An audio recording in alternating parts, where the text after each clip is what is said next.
Hello madlang people! Andito tayo ngayon sa Wawa Dam na matatagpuan sa Montalban, Rizal. Isa ito sa pinaka kilala or tourist attraction na matatagpuan dito.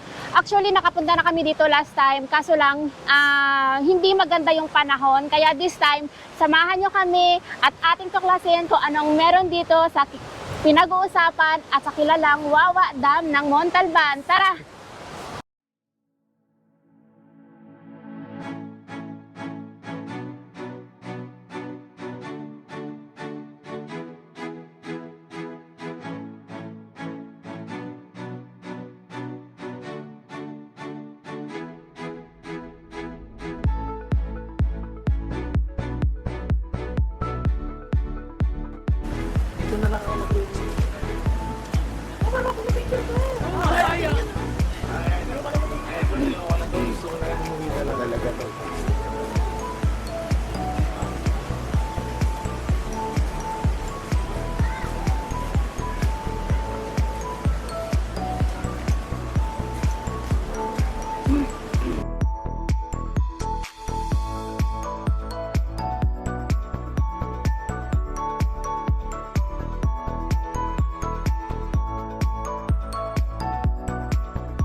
As you can see guys, makikita nyo ngayon sa likuran ko yung isa sa mga pwedeng picture taking at isa talaga sa madalas nating nakikita sa mga video, sa mga YouTube, yung ganitong view.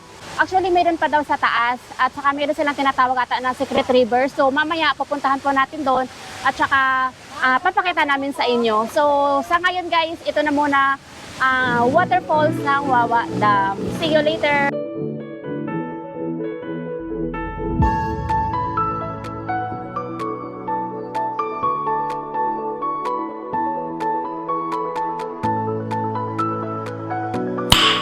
Nice.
Guys, ito pala yung sa taas ng waterfalls. Kung mapapansin nyo, hindi siya ganun kalinaw yung tubig kasi summer ngayon, so hindi daw siya malinaw pag summer. Pero kapag tag-ulan naman, very clear daw yung tubig. So kanina, nanggaling tayo dun sa Secret River na tinatawag nila, hindi na tayo umakyat dun sa taas. Gawa nga ng nakasapatos tayo. So hindi namin alam na meron pa palang tinatawag na Secret River, which is kailangan mong magbangka. Kagaya po nila, ang per head po is 60 pesos, so balikan na po yan. Ang pwedeng maging sakay lang ng bangka is 10 to 10 person. Kayo, kung nagpaplano kayo pumunta dito, yung Wawa Dam is bukas po mula 6 a.m. until 10 p.m. Pero, pwede lang kayong maligo from 6 a.m. until 6 p.m. At saka, meron tayong babayaran dito na 20 pesos for environmental fee. Siyempre, kailangan nilang i-maintain yung lugar para sa mga iba pang turistang pumupunta dito. Kailangan malinis lagi. So, kapag pumunta kayo, asahan nyo, lalo-lalo kapag may tubig, huwag kalimutan magsuot ng tsinelas or magdala ng tsinelas. Hindi kagaya namin nakasapatos. So, mamaya guys, yung baba, puntahan natin mamaya. Okay?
Don't forget to like and subscribe Lady Armor in YouTube for more adventures.